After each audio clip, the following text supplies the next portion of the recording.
తన యొక్క మహిమాశ్చర్యములో మనము ఏ విధంగా ఉండాలో ఇక్కడ అపోస్తలుడైన పౌలు చాలా స్పష్టంగా ఈ విధంగా జీవించడం చాలా సులభమని ఆయన మాట్లాడుతూ ఉన్నట్లుగా అయితే మనం చూస్తూ ఉన్నాం. అంటే మన ఆలోచన ముఖ్యంగా ఆ కాలంలో ఆ దినాన్ని ఆకున్న ప్రజల యొక్క జీవిత విధానాన్ని మనం చూస్తూ ఉన్నప్పుడు వారు నైతికతను నీతిని ఒకదానికి ఒకటి సంబంధాన్ని అక్కడ కలిగి ఉన్నట్లుగా మనం చూస్తూ ఉన్నాం. ఇది ఖచ్చితంగా సరైనది లేక ఖచ్చితంగా సరైనది కాదు అని మనం చెప్పగలం. అంటే ఒక వ్యక్తి యొక్క నిర్ణయం మీద ఆధారపడి ఉంటుంది. ఒకడు చెడునే చేస్తూ ఏమనుకుంటాడో నేను చేసింది సరైనది అనుకుంటాడు. అందుకనే ఇది సరైనదని చెప్పలేము, సరైనది కాదని మనం చెప్పాలి. ఎందుకని ఒక వ్యక్తి దాన్ని నిర్ణయించుకుంటున్నాడు నేను చేసేది, ఎందుకంటే తప్పని తెలిస్తే మనం చేస్తామా? చెయ్యం. అంటే మనకు ఎలా అనిపిస్తుంది? మనకు సరైనది అని అనిపిస్తుంది. ఒకరికి సరైనది అని అనుకున్న ఆ మార్గంలో నడిస్తే ఎవరికి ఎక్కడ నడిపిస్తున్నారు? జ్ఞాన సొలమాలు ఆ మరణానికి నడిపిస్తుంది. ఏదైతే నువ్వు తప్పు సరైనదని నువ్వు అనుకుని నడుస్తున్నావో చివరికి నేను ఎక్కడ నడిపిస్తున్నది? మరణానికి నడిపిస్తుంది. అందుకనే ఒక వ్యక్తి ఏది మంచి ఏది చెడు అని ఒకవేళ మనం ఆలోచన చేస్తున్నప్పుడు, అందుకనే పరిశుద్ధ గ్రంథంలో కూడా కొన్ని విషయాలు ఆయన చెప్తూ ఉన్నాడు. దీనికి అనేక విధాలుగా మనం చూడగలం. ప్రతి వారు కూడా లంచం తీసుకుంటూ ఉన్నట్లుగా మనం చూస్తున్నాం. ఏదైనా ఒక ఆఫీస్కి వెళితే ఒక క్యాస్ట్ సర్టిఫికేట్ కావాలంటే లేదా ఏదైనా ఇతరుల యొక్క పనులు కావాలంటే కొంత లంచం ఇస్తేనే కానీ ఎవరు కూడా మనకు పని చేయరు. అంటే ఇది లంచం చాలా మంది మనమే వేస్తూ ఉంటాం. కొంతమంది అయితే వాళ్ళు అడిగి తీసుకుంటారు, పని అవ్వాలని మనం ఏం చేస్తాం? మనం వేస్తాం. అంటే ఇవ్వటం నేరమే, తీసుకోవడం నేరమే. కానీ మనం పనులు అవ్వాలని మనం చేస్తుంటాం, మనమే ఇస్తూ ఉంటాం. అంటే ఈ లంచం అనేది ప్రతి ఒక్కరు కూడా మనం ఇస్తూ ఉంటాం. అంటే ప్రతి వారు లంచం తీసుకోవడం మనం చూస్తూ ఉంటాం. అంటే ఇది రసీదులు చాలా మంది తప్పుగా ఇస్తూ ఉంటారు. ఏం చేస్తుంటారు? మనం ఒకసారి ఏదో హాస్పిటల్కి వెళ్తే అక్కడ 500 బిల్లు ఇచ్చి 50 రూపాయలు బిల్లు ఇవ్వలేదు. నేను తీసుకెళ్ళిన ఆవిడ అన్ని లెక్కలు అడుగుతుంది అనమాట. కాబట్టి 50 రూపాయలు బిల్లు ఇవ్వకపోతే ఆవిడ ఏం చేసింది? నీ డబ్బులు 50 రూపాయలు నాకెందుకు అంటే నువ్వు బిల్లు తీసుకునే బాధ్యత నీది. కాబట్టి ఇలా అంటే మనం ఒకవేళ మనం 500 కడితే వాళ్ళు 450 కట్టించుకుని మన దగ్గర 500 తీసుకునే వారు కూడా చాలా మంది ఉంటారు. అంటే ఇట్లాంటి యొక్క పరిస్థితులు కూడా మనం చూస్తూ ఉన్నాం. ప్రియ సహోదరి సహోదర, వారు చాలా మంది పనుల్లో కూడా మోసం చేయటం మనం చూస్తున్నాం. ఈ చిన్న చిన్న అబద్ధాలు ఇతరుల యొక్క ప్రజలు ఏమంటారంటే ఇది జనరల్ గా జరిగేదే, ఇది పెద్ద ఏమీ తప్పేమీ కాదు. అంటే ఈ లంచం తీసుకోవడం తప్పు కాదని మనం అనుకుంటున్నాం. అంటే లంచము తీసుకోవడం తప్పని ఎవరికి తెలియాలి? అది తీసుకునేవాడికి తెలియాలి, ఇచ్చేవాడికి తెలియాలి.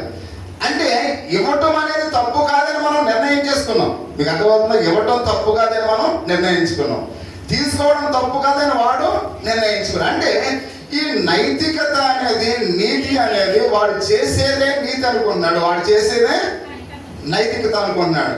మనం ఇవ్వటం కూడా అలాగే అనుకుంటున్నాం. కానీ బైబిల్ గ్రంథంలో ఈ విషయాలు ఏం చెప్తున్నాయంటే దేవుని దృష్టిలో ఇవి పాపము అని మనం చూస్తూ ఉన్నాం. అంటే ఇవ్వటం పాపం, తీసుకోవడం పాపం. అంటే మనం దేవుడి దృష్టిలో ఏం చేస్తున్నాం? పాపం చేస్తున్నాం.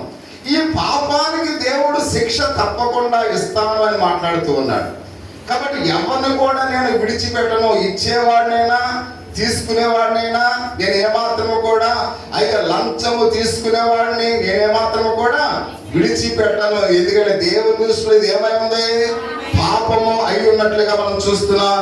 ఇది అంత తప్పు కాదని మనం అందరం కూడా, మన భారత సంస్కృతిలో ఇది సాధారణమైనది. ప్రజలు అలవాటు, ఇది ఇవ్వటం అలవాటు అని సాధారణంగా మనం ఏం చేస్తుంది? ఈ మాటలని కొట్టుపాడేస్తున్నాం. కానీ దేవుడు ఆ విధంగా వాటిని ఏం చేస్తలేదు? కొట్టుపాడేయటం లేదు, కానీ దానికి శిక్ష ఉంది అని ప్రభు సెలవిస్తున్నట్లుగా మనం చూస్తున్నాం. అంటే లంచం తీసుకోవటం మరియు అబద్ధం ఆడటం కూడా దేవునికి వ్యతిరేకమైన పాపాలు. ప్రియ సహోదరి సహోదరా, అప్పుడు దేవునికి అలాంటివి వ్యతిరేకమైన పాపాలు అని పరిశుద్ధ గ్రంథంలో అయితే మనం చూస్తున్నాం. అవి నువ్వు గట్టిగా చెప్పినప్పుడు ప్రజల యొక్క స్పందన ఎలా ఉంటుంది? ఎవరైనా ఒక ఆఫీసర్ దగ్గరికి వెళ్ళి ఏమంటే ఏంటి లంచం తీసుకుంటున్నావు ఏంటంటే చాలా వందనాలు మీకు అంటాడైనా, ఏమంటాడు? నువ్వెవడో నాకు చెప్పడానికి అంటాడు. అంటే మనం ఎవరినైనా తప్పుని ఖండిస్తే వాడు ఆస్వాదించరు ఎవరు కూడా.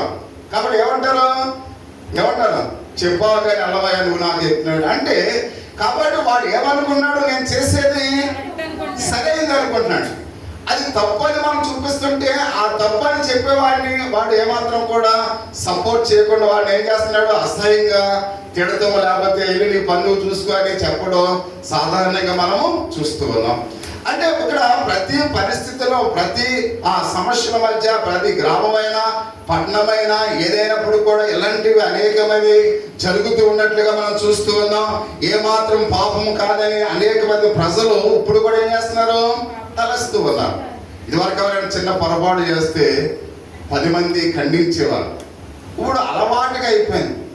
అది ఏమైపోయింది, అలవాటు అయిపోయింది. ఎవరైనా ఇద్దరు మాట్లాడుకుంటారనుకోండి, ఇది వరకు ఏంటి పెద్ద వాడుతున్నాడు అనేవారు. ఇప్పుడు ఏమన్నారు అంటే ఇది కామన్ అయిపోయిందంటే చూస్తూ కూడా చూడనట్టుగా వెళ్ళిపోతున్నారు, విని కూడా విన్నట్లుగా వెళ్ళిపోతున్నారు. అంటే ఇది సమాజంలో ప్రజల్లో ఏమైపోయింది, అలవాటు అయిపోయింది.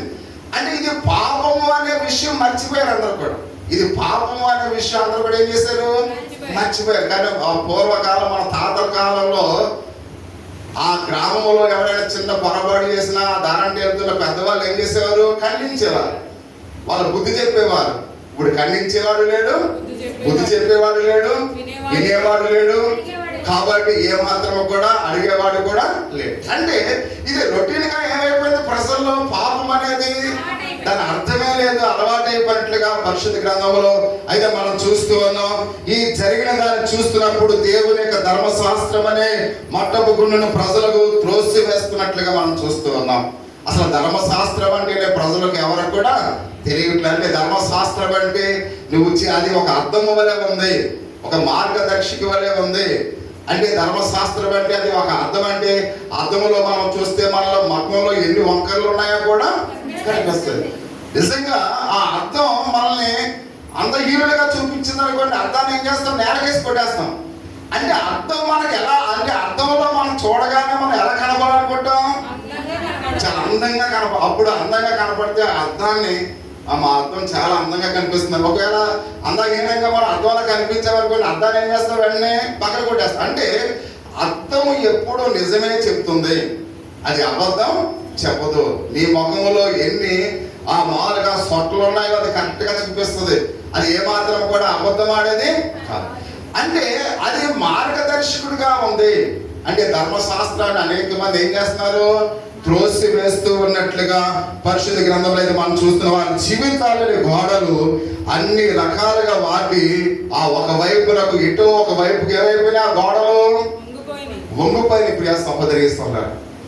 చూడండి మన ప్రహారీ చూడండి, ఒకసారి ఇటు ఒక భాగం ఇటు ఉంటుంది, ఒక భాగం ఇటు. అంటే దాని అర్థం ఏంటి, కొన్ని రోజులకు ఈ గోడ పడిపోతుంది.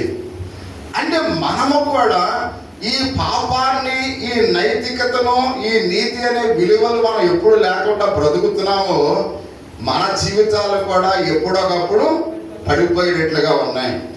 అందుకని ఆ ప్రజలు ఒకసారి చెక్ చేయి, ఆమోసు ఈ మట్టపు గుండు పట్టుకెళ్ళి ఆ ప్రజల యొక్క స్థితి ఎలా ఉన్నారు, నీతిగా తిన్నగా నడుస్తూ ఉన్నారా, వారి జీవితాలు ఎలా ఉన్నాయి, వారి బ్రతుకులు ఎలా ఉన్నాయి, ఒకసారి చెక్ చేయమని ఆమోస్ని ఎక్కడ పంపించాడు దేవుడు, ఆ ఉత్తర భాగంలో ఉన్న ఇజ్రాయేల్ ప్రజలకు దగ్గరికి పంపించినట్లుగా పరిశుద్ధ గ్రంథంలో అయితే మనం చూస్తూ ఉన్నాం.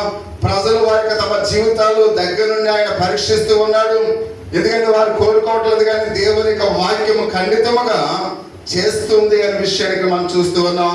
అంటే ప్రజలు ఆ విధంగా స్పందించడానికి పరిశుద్ధ గ్రంథంలో మనం చూసినట్టు ఏ విధంగా వాళ్ళు అర్థం చేసుకుంటూ ఉన్నారు, దేవుని చిత్త ప్రకారంగా జీవించడానికి ప్రజలు ఎలా ఉన్నారు అని ప్రభు ఆయన మాట్లాడుతూ అంటున్నాడు.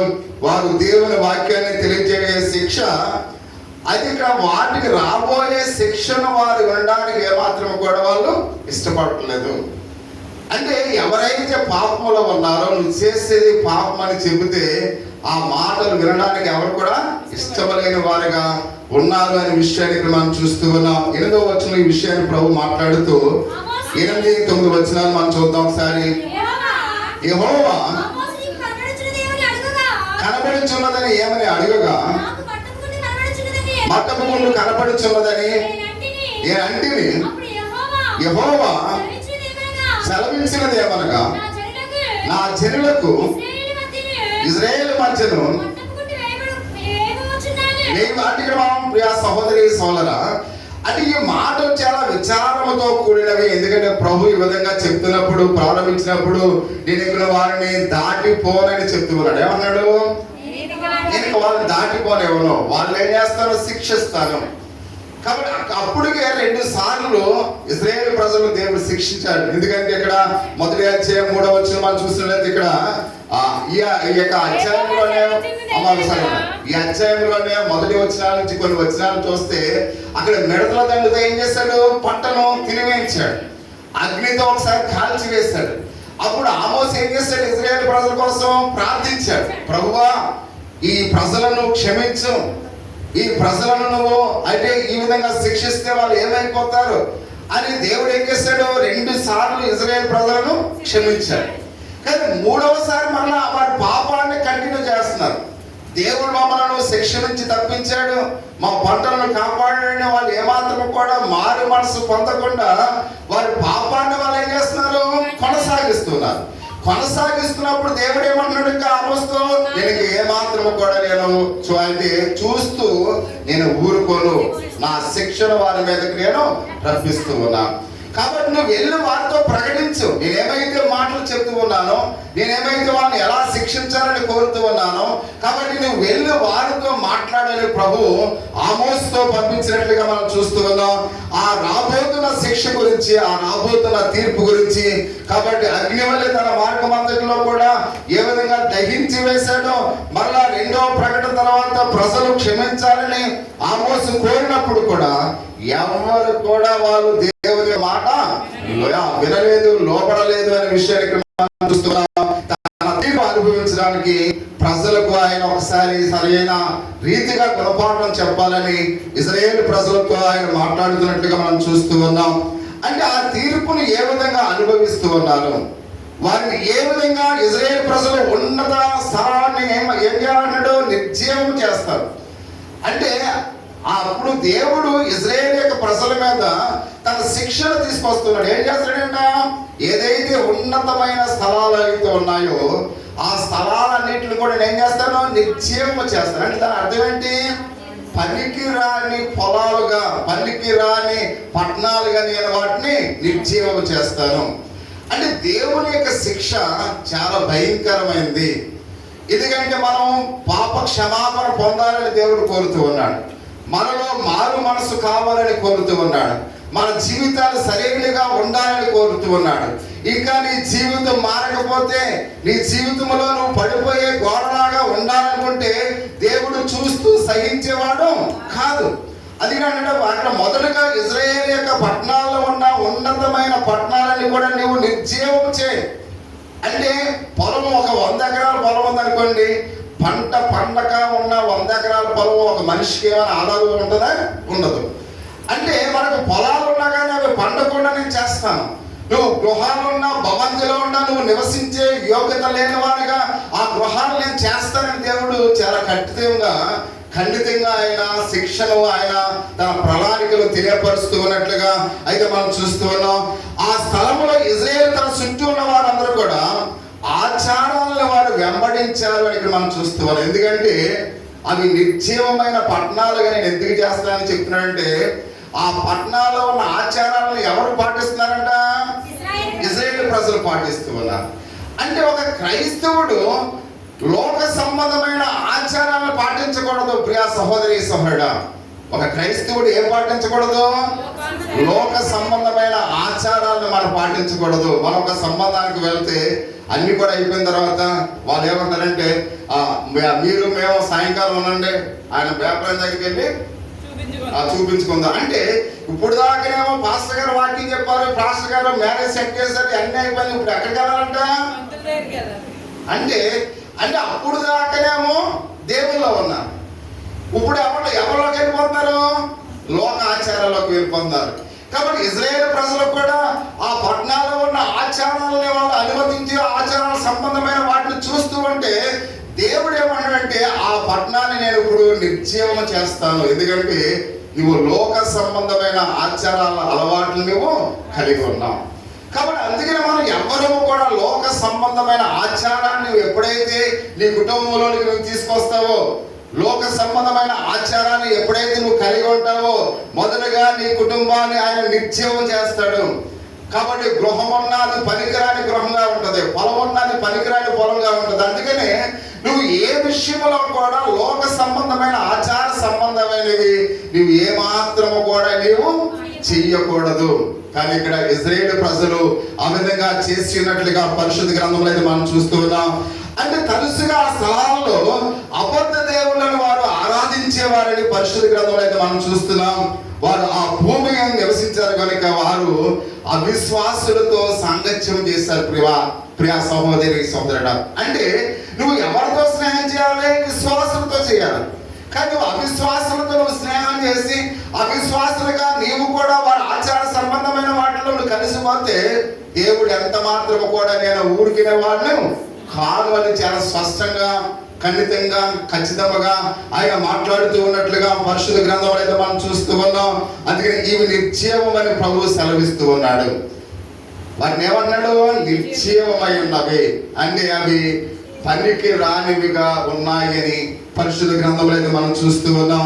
దీని అర్థం అక్కడ అన్యుల ఆచారాన్ని మనం దత్తత తీసుకోకూడదు. ప్రియ సహోదరి సహోదర, మనం ఏం తీసుకోకూడదు? అన్యుల ఆచారాలని దత్తత తీసుకోకూడదు. చాలా మంది క్రైస్తవులు ఇలాగనే చేస్తూ ఉన్నారు. కాబట్టి ప్రతి విషయంలో కూడా మనము కూడా, ఎందుకంటే మన ఫోటోగ్రాఫరు మామూలుగా ఫోటోలు తీస్తే అయినా నేను ఫోటోలు సెలెక్ట్ చేస్తాక వెళ్ళినప్పుడు ఆయన పాస్టర్ గారు ఒక మాట మీతో చెప్పాలనుకుంటున్నాను అన్నాడు. ఏంటి చెప్పండి బాబు పాస్టర్ గారు, ఏంటి ఆ పశువులు ఏంటి, ఆ గొడవలు ఏంటండి బాబు, మీరు తీసేయండి అలాంటివి మీరు. అప్పుడు నేను అన్నాను, అసలు ఆల్బంలో ఆ పశువు అంటే ఆ పందిర్లు, ఆ పశువులు వేసి ఇవన్నీ కూడా తీసేయండి. ఎందుకంటే మీరు పెద్ద పెద్ద వాళ్ళతో మీరు ఉంటారు కాబట్టి ఇలాంటివి చూస్తే వాళ్ళు మిమ్మల్ని కూడా తక్కువగా అంటే నువ్వు ఈ లోక సంబంధమైన ఆచారాలు మనం దత్తత తీసుకోకూడదు. కాబట్టి మన నుంచి వారు కొత్త విషయాలు నేర్చుకోవాలి. వారి ఆచార సంబంధమైనవి మనం చేస్తూ అది చాలా అసహ్యంగా ఉంటాయి. అందుకని అన్నాడు దేవుని యొక్క వాక్యంలో, దేని నువ్వు దత్తత తీసుకోక. లోక సంబంధంలో ఎక్కడో ఏదో ఫంక్షన్లో చూసి అది మన ఇంటికాడ చేయాలంటే కుదరదు. అర్థమవుతుందా మీకు? అంటే మన నుంచి వాళ్ళు నేర్చుకోవాలి, కానీ వాళ్ళ నుంచి మనం దత్తత తీసుకుంటే దేవుడు ఏమన్నాడు? నిర్జీవమైన వాటిగా నేను మార్చేస్తాను. కాబట్టి అందుకనే లోక సంబంధమైన ఆచార సంబంధమైనవి ఏమి కూడా మనం ఏం తీసుకోకూడదు? దత్తత తీసుకోకూడదు. అంటే ఇజ్రాయేల్ ప్రజలు వాటిని ఏం చేశారు? దత్తత తీసుకున్నారు. కాబట్టి అందుకని అన్నాడు, మీరు దత్తత తీసుకున్నారు కనుక మిమ్మల్ని నిర్జీవమైన వాటిగా నేను చేస్తాను అని దేవుడు చాలా ఖండితంగా, ఖచ్చితంగా చెప్తూ ఉన్నట్లుగా మనం చూస్తూ ఉన్నాం. అందుకనే పరిశుద్ధ గ్రంథంలో ఆయన అంటూ ఉన్నాడు, ఆయన ప్రజలు అందరిని బట్టి తీర్పు తీర్చబోతున్నాడని చెబుతూ ఆయన ఖడ్గం చేత పట్టుకొని యెరొబెయాము ఇంటి మీద పడుదునని కూడా ప్రభు చెప్తూ ఉన్నాడు. ఏమన్నాడు? చూడండి, ఒక దొంగోడు కాట మామూలుగా కత్తి పట్టుకున్నాడు అనుకోండి, వాడు ఇద్దరిలో ముగ్గురిని చంపుతారు, అంతవరకే. కానీ దేవుడే ఖడ్గం పట్టుకుని మన ఇంటి మీదకి వచ్చాడు అనుకోండి, అసలు ఎవరైనా బ్రతుకుతాం మనం? ఎవరైనా బ్రతుకుతామా? ఎవరైనా చెప్పండి, మాట్లాడండి, బతుకుతాం మనం? అంటే ఇప్పుడు దేవుడు ఏమన్నాడు? నేను ఖడ్గం పట్టుకుని యెరొబెయాము ఇంటికి వెళ్ళబోతూ ఉన్నాను. అంటే యెరొబెయాము ఎవరు? ఒక రాజే ఉన్నాడు. కాబట్టి నేను యెరొబెయాము ఇంటికి వెళ్ళబోతూ ఉన్నాను. ఎందుకంటే అతడు రాజే ఉన్నాడు కనుక తన ప్రజలను ఏ విధంగా పరిపాలన చేస్తూ ఉన్నాడు. కాబట్టి ఆ రాజు సరైన విధంగా పరిపాలన చేస్తే ప్రజలందరూ కూడా లోక సంబంధమైన విగ్రహారాధన ఎందుకు చేస్తారు? లోక సంబంధమైన ఆచారాలు ఎందుకు దత్తత తీసుకుంటారు? కాబట్టి వీళ్ళు పాపంలో ఎందుకు అయితే జీవిస్తూ ఉన్నారంటే దీని అంతటికి కారణం ఎవరు? దాన్ని పరిపాలిస్తున్న రాజు. ఎందుకంటే ఇంటి యజమాని సరిగ్గా లేకపోతే కుటుంబంలో కూడా భార్య పిల్లలందరూ కూడా తలదారి ఉంటారు. అందుకే కుటుంబ యజమాని ఎప్పుడైతే తన కుటుంబాన్ని ఒక నైతిక, ఒక నీతిలో ఎప్పుడైతే నడిపిస్తాడో, కాబట్టి ఆ తండ్రి ఇంటికి రాగానే అందరూ కూడా గడగడలాడతారు. సహోదరి సహోదరా, అంటే ఇంటి యజమాని సరిగ్గా లేకపోతే చాలా ప్రమాదం. చూడండి, మనం చూస్తాం దావీదు కూడా తన పిల్లల్ని ఒకవేళ వాళ్ళ మనసును నొచ్చుకుంటాయేమని ఇలా ఉన్నారా, సరే పర్లేదు ఇలా ఉండని దావీదు అసలు ఎవరికి బుద్ధి చెప్పలేదండి. మీకు అర్థమవుతుందా? దావీదు తన పిల్లలకు ఎవ్వరికీ బుద్ధి చెప్పలేదండి. ఎందుకు చెప్పలేదని అడిగితే వాళ్ళు మనసును నొచ్చుకుంటాయి, వాళ్ళు ఎందుకులే నొచ్చుకుంటాం అని చెప్పలేదన్నాడు దావీదు. కాబట్టి నువ్వు మనసును నొచ్చుకుంటాయని చెప్పలేదు కాబట్టి నీ కుమారుని నేను ఈ విధంగా సంహరిస్తూ ఉన్నా అంటే దేవుడు చెబుతూ ఉన్నాడు ఖచ్చితంగా. అంటే ఒక తండ్రిగా నీ బాధ్యతను మర్చిపోతే, నీ బాధ్యత నేను తీసుకుంటే ఇంకా అక్కడి నుంచి వాళ్ళు ఏమవుతారు? చనిపోతారు అంతే. అంటే ఎప్పుడు కూడా మన బాధ్యతను దేవుడు తీసుకునేట్లుగా ఏ తల్లి ఏ తండ్రి కూడా ఉండకూడదు. ప్రతి తల్లిదండ్రులు కూడా పిల్లలు తప్పు చేస్తే వాళ్ళని సరి చేయాలి, దేవునికి అప్పగించకూడదు. కాబట్టి అందుకని అంటే మనం చూస్తున్నాం ఇక్కడ ఏలి అనే ఒక యాజకుడు ఉన్నాడు. ఏలి అనే ఒక యాజకుడు, ఒక ఫినెహాసు వాళ్ళ ఇద్దరు పిల్లలు కూడా ఆ దేవాలయంలోనికి తీసుకొచ్చే దహన బలులు వాళ్ళు ఏం చేసేవారంటే పట్టుకెళ్ళిపోయి తినేసేవారంట. ఆ దేవాలయానికి వచ్చిన ఆ ఆడపిల్లల్ని పాడు చేసేవారంట. కాబట్టి అందుకని దేవుడు ఏం చేశాడు? ఏలే నువ్వు ఎందుకు నీ పిల్లలకు భయం చెప్పలేదు? కాబట్టి ఏలి చెప్పాడా? చెప్పలేదు. వాళ్ళు కూడా ఏలి మనసు నొచ్చుకుంటుందని ఆ ఏలి కూడా మాట్లాడేటప్పుడు వాళ్ళిద్దరిని కూడా నేను చంపివేస్తున్నాను అన్నాడు. అంటే ఎప్పుడు కూడా తల్లిదండ్రులు చేయవలసిన బాధ్యతలు తల్లిదండ్రులు చేయకపోతే ఆ యాక్షన్ దేవుడు తీసుకుంటే మీ కుటుంబాలు ఎలా ఉంటాయో ఒకసారి గమనించండి ప్రియ సహోదరి సహోదరా. అందుకనే మన పిల్లలు తప్పు చేస్తే వాళ్ళని ఖండించాలి, వాళ్ళు సరైన మార్గంలో నడిపించాలి. కాబట్టి ఇజ్రాయేల్ ప్రజలు ఎప్పుడైతే వాళ్ళు నేరం చేస్తున్నారో, తప్పు చేస్తున్నారో, వాళ్ళు పడిపోయే గోడలాగా వాళ్ళు ఉన్నారేమో చూడు. ఒకవేళ పడిపోయే గోడలా ఉన్నప్పుడు వాళ్ళు సరైన మార్గంలో నడవకపోతే నేను వాళ్ళని శిక్షిస్తాను అని మాట్లాడుతున్నాను. అందుకని అన్నాడు, నేను యెరొబోము ఇంటికి నేను ఏం పట్టుకెళ్తున్నాడు? ఖడ్గము పట్టుకు వెళుతూ ఉన్నానని చెప్పు. వెళ్ళి యెరొబోముతో రాజుతో చెప్పని ఎవరు పంపిస్తున్నాడు? ఒక మేక అక్కడ గొర్రెలను కాసుకునే ఒక కాపరిని యాజకుడిగా వారి యొక్క గృహానికి పంపించడానికి ఇక్కడ ఆమోసును పంపించినట్లుగా పరిశుద్ధ గ్రంథంలో అయితే మనం చూస్తూ ఉన్నాం. కాబట్టి అనుకున్నాడు ఆ సమయంలో ఇజ్రాయేల్ దేశంలో యెరొబోము ఎలా ఉన్నాడంట? రాజుగా ఉన్నాడు అనే విషయానికి మనం చూస్తూ ఉన్నాం. అంటే ఆ దినాల్లో మనం పిలుచుకున్నట్లుగా పెద్దల సభకు ఆయన ప్రతినిధిగా ఉన్నాడు. ప్రియ సహోదరి సహోదరు, ఆయన ఎలా ఉన్నాడంట? ఒక రాజు పెద్దల సభకు ప్రతినిధిగా ఉన్నాడు. అంటే ఆ యొక్క సభలో ఉన్న ప్రజలందరూ కూడా ఆ ప్రతినిధిగా ఉన్న పెద్దలు చాలా గౌరవించేవారంట. మీకు అర్థమవుతుందమ్మా? ఆ పెద్దని అందరూ కూడా గౌరవించేవారంట. అంటే అతడు రాజుగా ఉన్నాడు, పెద్దల సభలో ప్రతినిధిగా ఉన్నాడు. అంటే ఇతడు ఏది చెబితే ఆ ప్రజలు చేస్తారు. ఇప్పుడు నేను ఒక పాస్టర్గా ఉన్నాను అంటే మీ అందరికీ అంటే నేను అనుకుంటున్నాను గౌరవం ఉందని నేను అనుకుంటున్నాను. ఒక ఉందో లేదో అని మీకు తెలియాలి. ఒకవేళ నేను ఏదైతే చెబితే అది మీరు చేయాలి. మీకు అర్థమవుతుంది? అంటే ఈ రాజే ఉన్నాడు, దేశానికి ప్రతినిధి అయి ఉన్నాడు. ఈ రాజు యెరొబోము ఏం చెప్పడం వాళ్ళకి ఏంటి ఆచారాలు ఏంటి? మీకు విగ్రహాలు ఏంటి? కాబట్టి మీరు సరిగ్గా ఉండండి, కాబట్టి మీ పిల్లలు సరిగ్గా పెంచండి అంటే వెంటనే ప్రజలు మారిపోయి యెరొబోముకు సపోర్ట్ చేయలేదు. కానీ యెరొబోము ఏం చెప్తలేదు? ఖండించడం లేదు. మీరు ఎలా చేస్తారో చేయండి, మీరు ఎలా చేస్తారు ఎలా చేయండి అంటే ఎప్పుడైతే యెరొబోము ప్రజలకు సరైన విధంగా ఇదో నువ్వు చేస్తున్న తప్పు అని అక్కడ ఆ గ్రామాన్ని పరిపాలించే ఒక నాయకుడు ఉంటాడు. ఆ నాయకుడు ఏది చెప్తే ప్రజలు వింటారు. కానీ ఆ నాయకుడు చెప్పకపోతే ఆ శిక్ష ఎవరికి ఇస్తాడు? ఆ నాయకుడి మీద నేను వేస్తాను, ఆ నాయకుడు నేను ఖడ్గం పట్టుకెళ్తున్నానని చెప్తున్నాడు. అంటే మామూలుగా ఒక గ్రామాధికారి సరైన మార్గంలో గ్రామాన్ని నడిపించాలి. ఒక కుటుంబ యజమాని కుటుంబాన్ని సరిగ్గా నడిపించాలి. ఒక సంఘానికి కాపురగా ఉన్నవాడు ఆ సంఘాన్ని సరిగ్గా నడిపించాలి. సరిగ్గా నడిపించకపోతే మీరు చేసిన ఆ నేరాన్ని బట్టి దేవుడు ఎవరు శిక్షిస్తాడు? నన్ను శిక్షిస్తారని చెప్తూ ఉన్నాడు. కాబట్టి మన గ్రామం సరిగ్గా నడవకపోతే ఆ గ్రామాన్ని పరిపాలన చేసేవాడు శిక్షిస్తానన్నాడు. ఒక రాష్ట్రం సరిగ్గా రాకపోతే ఆ రాష్ట్రాన్ని పరిపాలన చేసేవాడు శిక్షిస్తానన్నాడు. ఒక దేశం సరిగ్గా లేకపోతే ఆ దేశాన్ని పరిపాలన చేసేవాడు శిక్షిస్తానన్నాడు. అంటే ఇక్కడ యెరొబోము రాజుగా ఉన్నాడు, పెద్దల సభకు అధికారిగా ఉన్నాడు కనుక ఆ ప్రజలు సరైన రీతిగా లేకపోతే నేను ఖడ్గం పట్టుకుని యెరొబోము ఇంటికి వెళుతూ ఉన్నాను, వెళ్ళి చెప్పు అని ఆమోసుతో ఇక్కడ మాట్లాడి ఉన్నట్లుగా పరిశుద్ధ గ్రంథంలో అయితే మనం చూస్తూ ఉన్నాం. కాబట్టి ప్రియ సహోదరి సోదరా, అయితే ఇక్కడ అంటున్నా దేవుని యొక్క ప్రజలు తిరిగి నీతిలోనికి రమ్మని ఏమాత్రము కూడా యెరొబోము చెప్పలేదు. ప్రియమైన వాళ్ళ అమ్మా, మీరు నీతిలోకి రండి, మీరు నైతిక విలువలు కలిగి జీవించండి, దేవుని యొక్క విశ్వాసములో ఉండండి, మీ జీవితాన్ని మార్చుకోండి అని ఏమాత్రం కూడా యెరొబోము ఆ ప్రజలకు ఆజ్ఞాపించలేదని మనం చూస్తూ ఉన్నాం.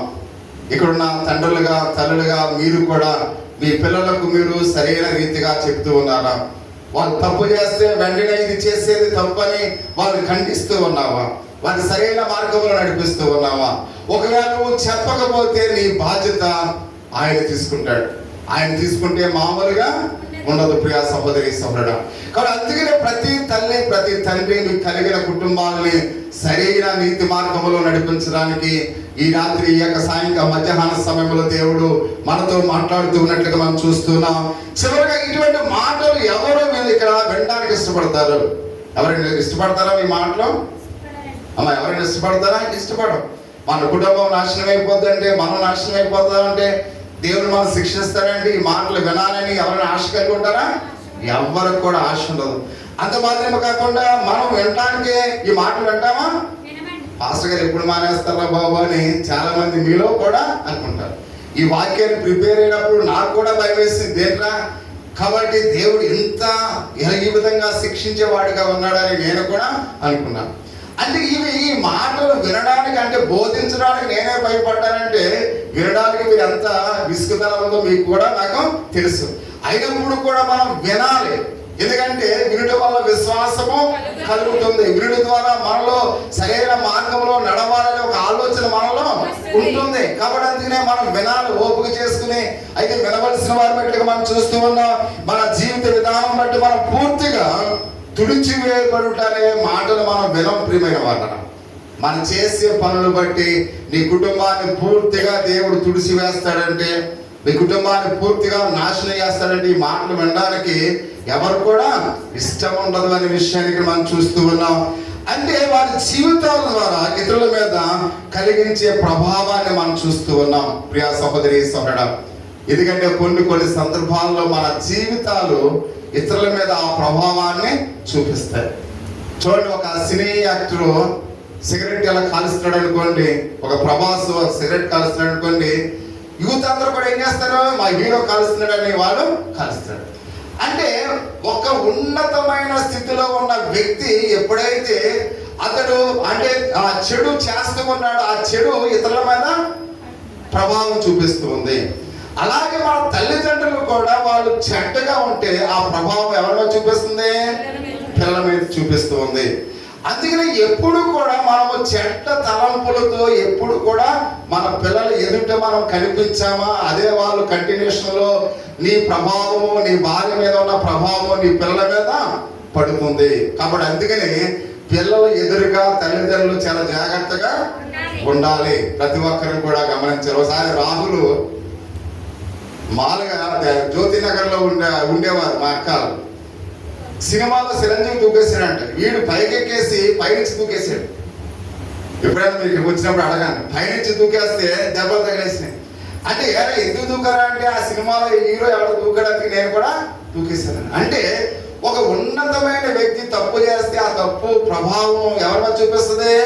యూత్ మీద చూపిస్తుంది. అందుకని చాలా జాగ్రత్తగా పిల్లల దగ్గర మనం మెసలాలి, పిల్లల దగ్గర చాలా జాగ్రత్తగా మాట్లాడాలి, పిల్లలతో చాలా జాగ్రత్తగా మనము ఉండాలి. అంత మాత్రమే కాకుండా ఇక్కడ మనం చూస్తూ ఉన్నాం. కాబట్టి ప్రియ సహోదరి సహోదరి ఇంకొక మాట మనం చూస్తున్నాం, అంటే తమకు వ్యతిరేకంగా నిలబడడానికి ఎవరు కూడా వినరు అనే విషయాన్ని మనం చూస్తూ ఉన్నాం. తీర్పుల గురించి మనం కూడా కొన్ని విషయాలు మనం చూసినట్లయితే తీర్పు గురించిన మాటలు ఈ రోజు అంత ప్రాముఖ్యంగా లేవు. ఎందుకంటే దేవుడిని శిక్షిస్తాడు, నేను అయితే నువ్వు చేసిన తప్పులను ఖండిస్తానంటే ఈ మాటలు అంత ప్రాముఖ్యంగా ఎవరైనా వింటారా? అమ్మ, ఎవరు కూడా వినరు. అంటే నువ్వు ఏం చేసినా పర్వాలేదంటే అందరూ కూడా వింటారు. కాబట్టి నువ్వు చేసేదాన్ని తప్పంటే ఎవరు కూడా వినడానికి ఎవరు కూడా ఇష్టపడరనే విషయాన్ని మనం చూస్తున్నాం. అందుచేత ఏమైనప్పుడు కూడా ప్రభు గురించి, ప్రభు తీర్పు గురించి ఆయన మాట్లాడుతూ అన్నాడు, మన జీవితాలు సరిగ్గా ఉన్నాయో లేదు, తిన్నగా ఉన్నాయో లేదో మనం ఏం చేయాలి? పరీక్షించుకోవాలి. నేను ఎలా ఉన్నాను, నా కుటుంబాన్ని ఎలా నడిపిస్తూ ఉన్నాను, నా జీవితం ఎలా ఉంది అని ప్రతి ఒక్కరూ కూడా నిన్ను నువ్వు పరీక్షించుకోవాలి. నీ కుటుంబం ఎలా ఉందో పరీక్షించుకోవాలి.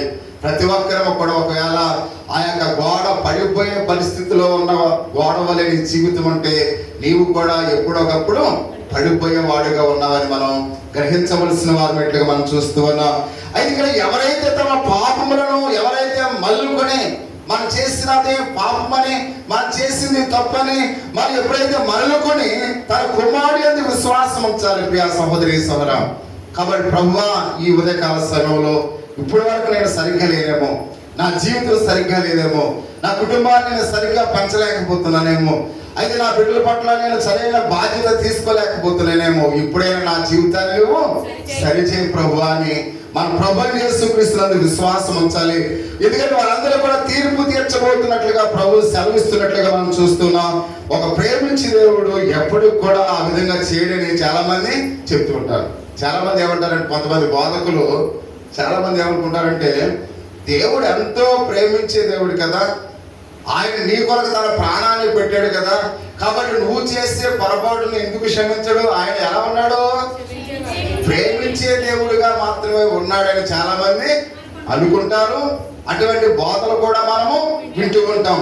కనుక దేవుని యొక్క వాక్యం సెలవిస్తుంది. అయితే అది వారి కోరిక చెందిన ఆలోచన అయినట్లుగా మనం చూస్తున్నాం. ఒకవేళ నువ్వు వింటే అది నీకు సంబంధించిన మాటలు, కానీ ప్రభువుకు సంబంధించిన మాట కాదు. ఆయన ప్రేమమయుడు కదా, ఆయన కరుణామయుడు కదా, కరుణామయుడు మన కోసం తన ప్రాణాన్ని అర్పించేశాడు కదా, కాబట్టి ఎలాంటి దేవుడు మనం ఎందుకు శిక్షిస్తారో అని చాలా మంది అనుకుంటూ ఉంటారు.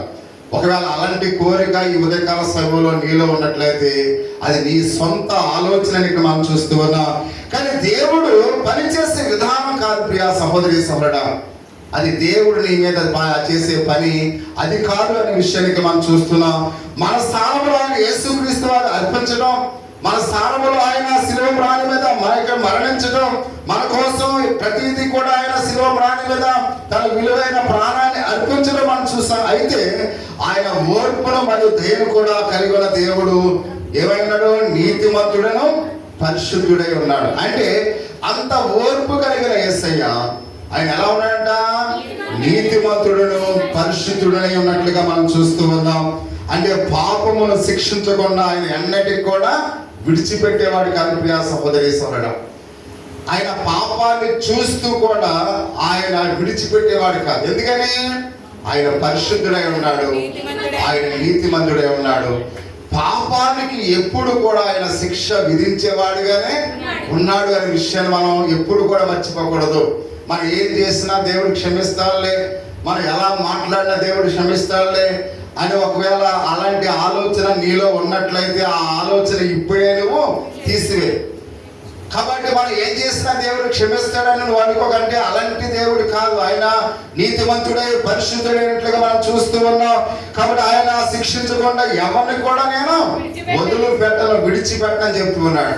నేను ఎవరిని కూడా విడిచిపెట్టే వాడిని కాదు అని అంటే ఎవరైతే వారి పాపములు బట్టి మారు మనసు పొందుతారో, పాప క్షమాపణ పొందుతారో, క్షమాపణ గురించి యేసుక్రీస్తు వారి మీద ఎవరైతే ఆధారపడి ఉంటారో వారు దేవుని భయంకరమైన ఖచ్చితమైన అయితే తీర్పులోనికి రాక వాళ్ళు తప్పించుకుంటారు. కానీ ఒకవేళ దేవుని యొక్క విశ్వాసములో లేక మారు మనసు పొందక పాప క్షమాపణ పొందక ఒకవేళ నువ్వు దానినే కంటిన్యూషన్ చేస్తే దేవుడు ఏమాత్రము కూడా నిన్ను విడిచిపెట్టడు. ఎందుకంటే ఆయన భయంకరమైన తీర్పులకు నీవు నేను కూడా లోనవుతాం. అంటే మనం చేసిన ప్రతి అపరాధానికి మనం ఏం చెల్లించాలి? పాప క్షమాపణ పొందుకోవాలి. అంటే ఇజ్రాయేలు ప్రజలు దేవుడు 2 సార్లు చూశాడు. ఆ 3వసారి కూడా వారి పాపాన్ని కంటిన్యూషన్ చేస్తుంటే దేవుడు ఇప్పుడు ఏం చేస్తున్నాడు? నీ మీద నేను శిక్ష విధించకపో ఇక్కడ విధిస్తూ ఉన్నానని ఆయన మాట్లాడుతూ ఉన్నట్లుగా మనం చూస్తూ ఉన్నాం.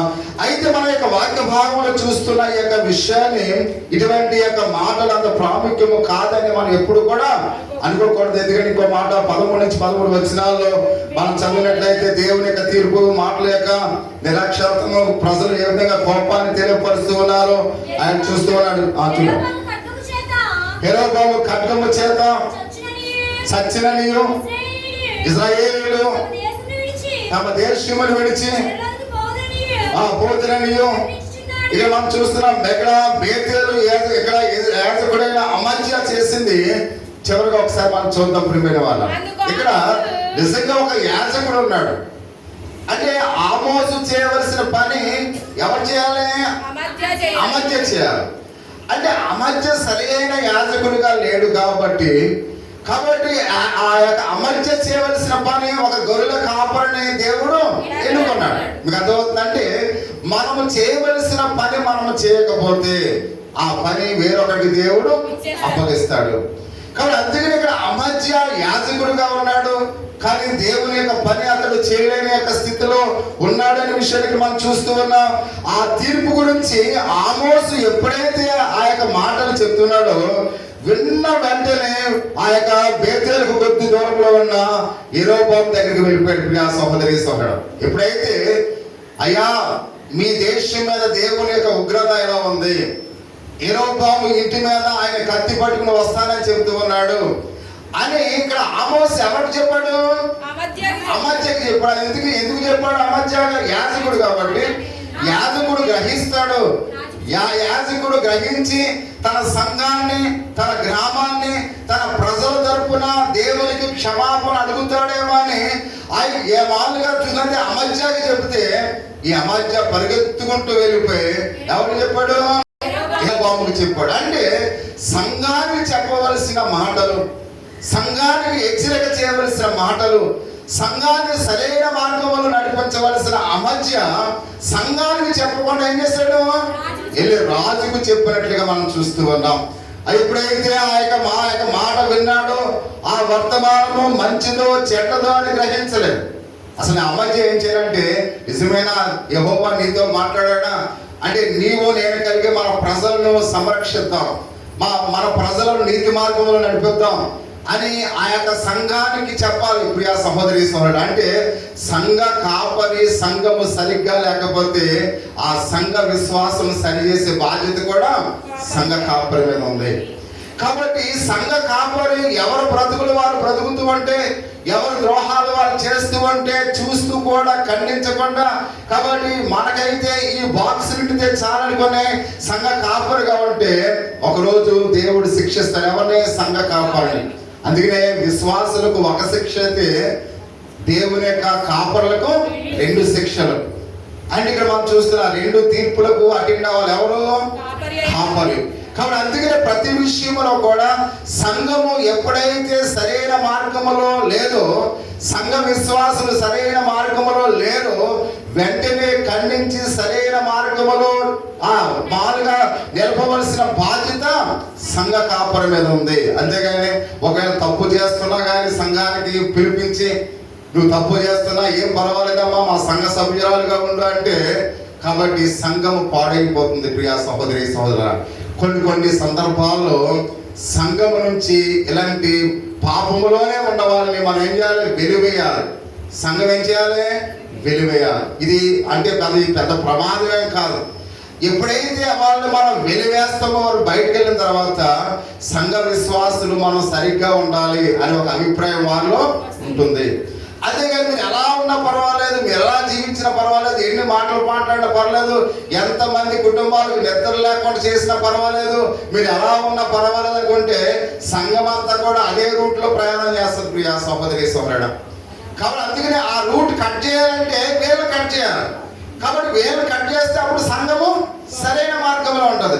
కాబట్టి ఇక్కడ అమధ్య చేయాలి ఆ పని, కానీ అమధ్య చేసాగా చేయకుండా మరలా ఎవరి దగ్గరికి వెళ్ళంట? యెరోబాము దగ్గరికి వెళ్ళినట్లుగా మనం చూస్తూ ఉన్నాం. దానికి బదులుగా ఆ గొర్రెల కాపరి మీద, ప్రవక్త మీద వారు దాడి చేసినట్లుగా మనం చూస్తూ ఉన్నాం.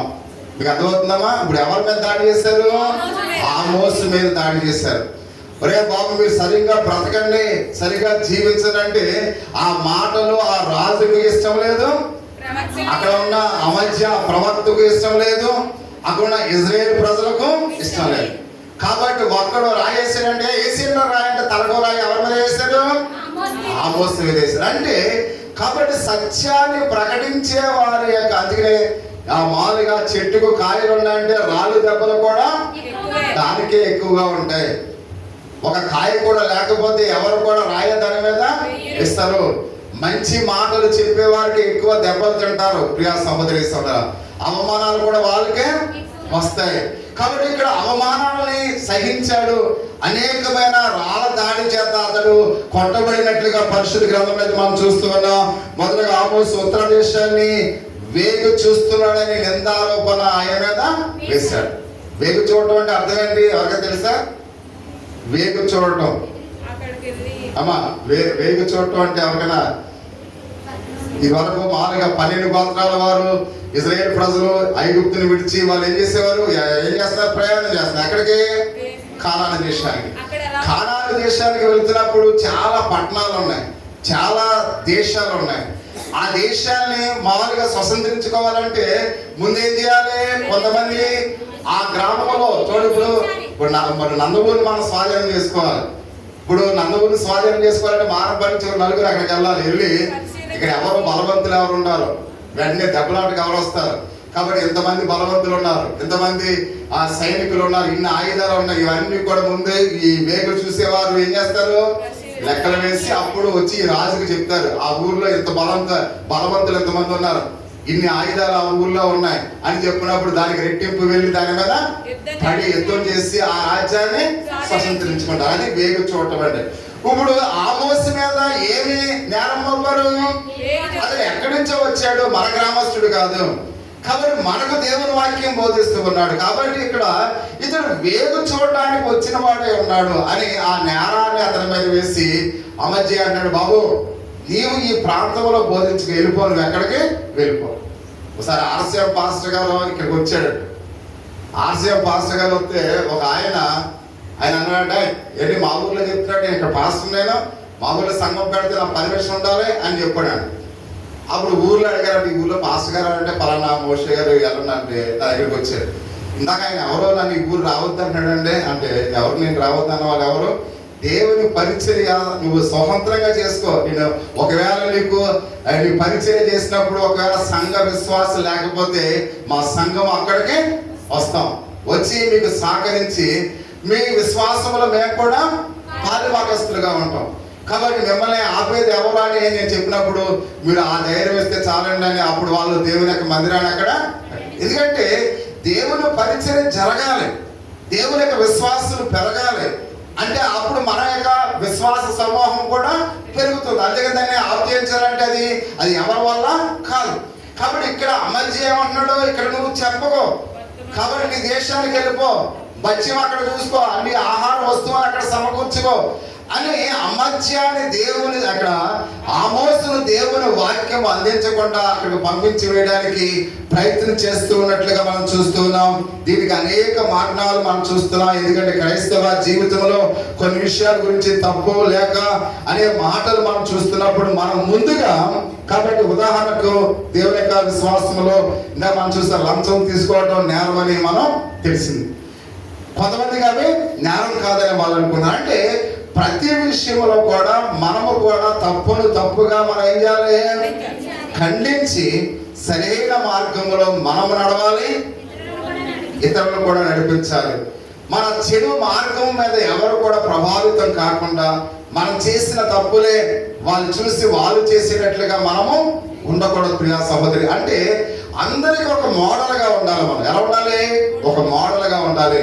పలానా ఆయన బ్రతికితే అలా బ్రతకాలి, అలా జీవించాలి, ఆ కుటుంబం వల్లే మా కుటుంబం కూడా ఉండాలి అని మనం ఉండాలి. కానీ బాగుపడే వాళ్ళ వైపు చూసి మనం ఈర్ష్యపడేటట్లుగా ఉండకూడదు. కాబట్టి మనం ఏం చేయాలి? మనం కూడా కష్టపడి మనం కూడా ఆ రీతిగా ఆ స్థాయికి మనం వెళ్ళాలి. కాబట్టి వెళ్ళాలి ఎప్పుడు కూడా. ఇప్పుడు మనం నందమూరి వెళ్ళాలంటే మన ఇంట్లో కూర్చుంటే నందమూరి వెళ్ళాం, 2 అడుగులు వేస్తే వెళ్తాం, అలా నడుస్తూ ఉంటే నందమూరు వెళ్తాం. అంతేగాని మరి ఎక్కడ ఒక దగ్గర కూర్చుని నందమూరు వెళ్ళాలంటే కుదరదు. అంటే నడవాలి, సాధన చేయాలి. మనము కూడా ఇతరుల వల్లే ఉన్నతమైన స్థితిలో ఉండాలంటే రెట్టింపు మనం కష్టపడాలి. చూడండి, మోటార్ సైకిల్ మీద మనం వెళ్తున్నాం, 30 కిలోమీటర్ల స్పీడ్లో వెళ్తున్నాడు అనుకోండి. వాడు మనల్ని 10 నిమిషాలు దాటి వెళ్ళిపోయాడు అనుకోండి. వాడిని అందుకోవాలంటే మనం ఏం చేయాలి? 60 కిలోమీటర్ స్పీడ్లో వెళ్ళాలి, అప్పుడే వాడు మనం అందుకుంటాం. కాబట్టి మనం వాడు 30లో వెళ్తే మనం కూడా 30లో వెళ్ళాలనుకోండి, ఆ డిస్టెన్స్ మనకి అలాగనే ఉంటుంది. అలాగే కాబట్టి మనకన్నా బాగా ఉన్నతమైన స్థితిలో ఉన్న వాళ్ళని మనం కంపేర్ చేసుకుంటూ రెట్టింపు మనం కష్టపడ్డాం అనుకోండి, వాళ్ళు మనం చేయగలం, రీచ్ అవ్వగలం. కానీ కొంతమంది అలా రీచ్ అవ్వడానికి ఇష్టపడరు. కాబట్టి ఎప్పుడు కూడా ప్రతి విషయంలో కూడా ఉన్నతమైన స్థితిలో మనం అందరం కూడా ఉండాలి. మనందరం కూడా మన పిల్లలందరూ కూడా ఉన్నతమైన స్థితిలో ఉండాలంటే వారి సరైన మార్గంలో నడిపించాలి. సరైన జీవిత విధానంలో మనం ఉన్నప్పుడే దేవుడు మన జీవితాలకు ఉన్నతమైన స్థితిని కలిగి చేస్తానికి మనం చూస్తూ ఉన్నాం. అప్పుడు మన చెడు విధానాన్ని ఎప్పుడు కూడా ప్రోత్సహించకూడదు. చెడు ఆలోచన మనం ఎప్పుడు కూడా ప్రోత్సహించకూడదు. తప్పును తప్పుగానే మనం ఏం చేయాలి? ఖండించే వారముగా ఉండాలి అనే విషయానికి మనం చూస్తున్నాం. తరచుగా దేవుని యొక్క వాక్యానికి ఇటువంటి అక్కడ స్పందన మనం కలిగి ఉండాలి. దేవుని యొక్క వాక్యం అనే ఆ సత్యం అనే బోధలు మనం ఎప్పుడు కూడా వినడానికి ఎక్కువ ఆసక్తిని చూపించాలి. ఏదో వినోదాత్మకమైన సంతోషాన్ని ఆయన ఎవరో ఒక పొట్టుగా ఉన్నారు పాస్టర్ గారు. ఆయన ఒక గంట ప్రసంగంలో వాక్యం 3 ముక్కలే ఉన్నాయి, కానీ గంట ప్రసంగం అమ్మ తల్లి ఏంటమ్మా అంటే ఇవన్నీ కూడా జోకులే. అవి కూడా డబుల్ మీనింగ్తో కూడిన జోకులే.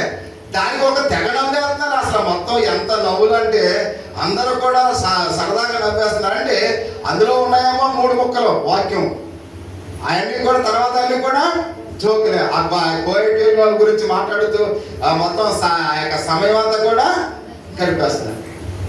అంటే రాను రాను ప్రజలు అటువంటి బోధలకు అలవాటైపోయారు. ప్రియా సహోదరీశ్వరుడు, సత్యమైన బోధ ఎవరు కూడా వినడానికి ఇష్టపడట్లేదు.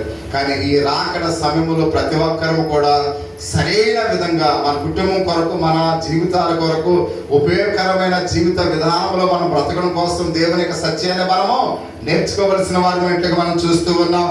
కాబట్టి ఇటువంటి తిరస్కరణ మనం ఏ విధంగా అయితే చూసి స్పందించాలో ఆయన మాట్లాడుతున్నాడు, ఆమోద్ చేస్తున్నా.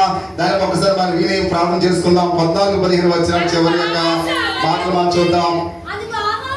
ఆమోసు అమధ్యతో ఇట్లను నేను ప్రవక్తనైనను కాను, ప్రవక్త యొక్క శిష్యుడైనను కాను, కానీ పశువుల కాపురనైనా ఏనుగుల వాడును నా మందలను కాచుకొనుచుండగా యెహోవా నన్ను పిలిచి పోయి నా జనులకు ఇశ్రాయేలు వారికి ఇక్కడ మనం చూస్తున్న ప్రియ సహోదరి అంటే ఆమోసు చెప్తున్న ఈ విషయాలు ఇంతవరకు మనం తర్కించిన ఈ విషయాలన్నీ కూడా ఏ మాత్రము కూడా సరిపోనిదిగా ఉన్నది. ఎందుకంటే అతడు అమధ్యతో చెప్పిన యొక్క మాటలు మనం చూస్తున్నాం. నేను ప్రవక్తని కాను, ప్రవక్త కుమారుని కాను, నా చుట్టూ ఉన్న కొందరిలో నేను ఎన్నుకోబడిన ప్రవక్తను కాను అన్నమాట. అంటే దేవుని యొక్క విశ్వాసములో మనం ఎలాంటి వారమైనప్పుడు కూడా దేవునిలో నమ్మకంగా ఉంటే దేవుడు మనల్ని కూడా ఏర్పరచుకుంటాడు. ప్రియా సహోదరి సోదరుడా, కనుక ఆయన మాట్లాడుతూ ఉన్నాడు. కాబట్టి ఇక్కడ మరి యొక్క ప్రవక్త ఆయన ఏ విధంగా మాట్లాడుతూ ఉన్నాడు ఈ విషయాలు ఇక్కడ మనం చూస్తే, అందుకు మారుగా అతడు తన యొక్క గొర్రెలు కావించు అంజూరపు చెట్లు పెంచుతూ ఉన్నప్పుడు అతడు ప్రభు పిలిచినట్లుగా మనం చూస్తూ ఉన్నాం. కాబట్టి దేవుడు నువ్వు ఏ స్థితిలో ఉన్నా, నువ్వు ఏ పని చేస్తున్నా, దేవుడు నిన్ను ఆయన వాడుకునేవాడుగా ఉంటాడు. అంటే దేవుని పట్ల మనం నమ్మకంగా ఉండాలి. దేవుని యొక్క విశ్వాసంలో మనం నమ్మకంగా ఉండాలి. మన కుటుంబం యథార్థతగా మనము పెంచాలి అనే విషయాన్ని ఆయన మాట్లాడుతూ ఉన్నాడు. ప్రజలు ఏ విధంగా దేవుని తీర్పునకు స్పందించారో ఆమోసు తెలియపరుస్తున్నట్లుగా మనం చూస్తున్నాం. ఆ వర్తమానం ఇంకను నిలిచి ఉన్నది. ప్రియమైన వాళ్ళరా, ఆమోసు ఎప్పుడో క్రీస్తుకు పూర్వం 700 సంవత్సరాలకు ముందు చెప్పిన ఆ మాటలు స్టిల్ ఇప్పుడు కూడా మనం వింటూ ఉన్నాం. అంటే ఒక గొర్రెలు కాసుకునే ఒక కాపరి యొక్క మాటలు అంత విలువైనవిగా మనం విన్నాం. ప్రియమైన వాళ్ళ, అందుకనే నువ్వు ఎలాంటి పేదవారైనా, నువ్వు ఎలాంటి దేన స్థితిలో ఉన్నా, దేవుని యందు నువ్వు విశ్వాసం ఉన్నట్లయితే నీ మాట కూడా అంత విలువైనదిగా ఎల్లప్పుడూ కూడా ప్రజలు గుర్తుపెట్టుకుంటారు. చూడండి, కొంతమంది మంచి వ్యక్తుల గురించి మనం చూస్తూ ఉంటాం. వాళ్ళు చనిపోయినా వారి మాటలు మనకి ఇంకా గుర్తు ఉంటాయి. ఎవరి మాటలు? మంచి వారి యొక్క మాటలు, నీతిమంతమైన మాటలు ఇప్పుడు కూడా మనం వింటూ ఉంటాం. ఇక్కడ చూడండి, అబ్దుల్ కలాం గారు ఆయన అప్పుడు ఎప్పుడో మాట్లాడిన మాటలు ఇప్పుడు కూడా అవి ఎంతో అక్షర సత్యాలు. ఆయన భవిష్యత్తు ఆయన చూసినట్లయితే యూత్ ఎలా ఉండాలి, స్టూడెంట్స్ ఎలా బ్రతకాలి, స్టూడెంట్స్ ఎలా చదువుకోవాలనే దాని గురించి ఆయన మాట్లాడే మాటలు ఎంతో అద్భుతం. అవి ఇప్పుడు కూడా మనం వింటూ ఉన్నాం. మహాత్మా గాంధీ చెప్పిన మాటలు ఇప్పుడు కూడా మనం నెవరు వేసుకుంటూ ఉన్నాం. అలా కొంతమంది పెద్ద పెద్ద ఆ మామూలుగా చూడైతే ఒక మంచి విధానంలో బ్రతికిన వారి యొక్క మాటలు ఇప్పుడు కూడా మనకు గుర్తుంటాయి. వాళ్ళు పేదవాళ్ళు అయినప్పుడు కూడా అబ్రాహిం మామూలుగా అబ్దుల్ కలాం గారు పేపర్ వేసేవాడంట, ఇంటింటి తిరిగి పేపర్ వేసేవాడు. ఆయన సైంటిస్ట్ అయ్యాడు. మన దేశానికి ఏమయ్యాడు ఆయన? ఏమైంది? మన దేశానికి ఏమయ్యాడు ఆయన? రాష్ట్రపతి అయ్యాడు. అంటే ఇక్కడ మనం చూస్తారంటే మన జీవితంలో కూడా నీవు కూడా, నేను పేదవాడిని అయినప్పుడు కూడా నువ్వు సత్యాన్ని మాట్లాడుతున్నప్పుడు, నువ్వు దేన స్థితిలో ఉన్నప్పుడు కూడా నీతివంతమైన మాటలు మాట్లాడుతున్నప్పుడు నీ మాటలు కూడా అంత విలువైనవిగా ఉంటాయి. అందుకని ఆమోసు గొర్రెలు కాపరైనప్పుడు కూడా దేవుని మాట ఉన్నది ఉన్నట్లుగా బోధించాడు కనుక ఇప్పుడు కూడా ఆయన మాట అంత విలువైనదిగా ఉంది అనే విషయానికి మనం చూస్తూ ఉన్నాం. కాబట్టి ఇప్పుడు సహోదరి సహోదర, మన ముందు ఉన్న ఇటువంటి యొక్క వర్తమానము ఒకవేళ ప్రాముఖ్యమైనది లేదుగా అయినప్పుడు కూడా అది మనకు మన చుట్టూ ఉన్న లోకంలోనికి ఇది ఖచ్చితంగా ఎంతో అవసరం. ప్రియమైన వాళ్ళ, ఒకవేళ ఈ మాటలు మిమ్మల్ని బాధ పెట్టినప్పుడు కూడా, ఒకవేళ నన్ను బాధ పెట్టినప్పుడు కూడా, మనం బాధ పెట్టినప్పుడు కూడా ఈ మాటలు మనకు ఎంతో అవసరం. ఒకవేళ ఇవి ప్రస్తుతానికి మనకు బాధగా అనిపించినప్పుడు కూడా భవిష్యత్తులో మనకు ఎంతో ఉపయోగకరంగా ఉంటుంది. చూడండి, మనకి ఈ రోడ్డు వేసినప్పుడు అందరూ కూడా మాకు ఇష్టం లేనట్లుగా వ్యతిరేకించారు. కానీ వేసిన తర్వాత ఆ రోడ్డుని బట్టి మనం ఏం చేస్తున్నాం? ఇప్పుడు సంతోషిస్తూ ఉన్నాం. అంటే యథార్థమైన మాటలు ముందు మనం గుచ్చుకొని మనం బాధపడతాయి, కానీ తర్వాత అవి మనకెంతో ఉపయోగకరంగా ఉంటుంది. ఇప్పుడు సరదాగా అక్కడ కూర్చుంటానికి కుర్చీ వేసుకుని ఆ చెట్టు కింద కూర్చుని ప్రశాంతంగా ఉంటుంది. అదే తొక్కలు ఉంటే అక్కడ ఎవరైనా కూర్చుంటాడా? కూర్చుంటారా? ఎవరైనా కూర్చోరు. ఆ కూర్చున్నప్పుడల్లా ఆ రోడ్డు వేసిన మనం గుర్తుపెట్టుకుంటాం. ఎందుకని?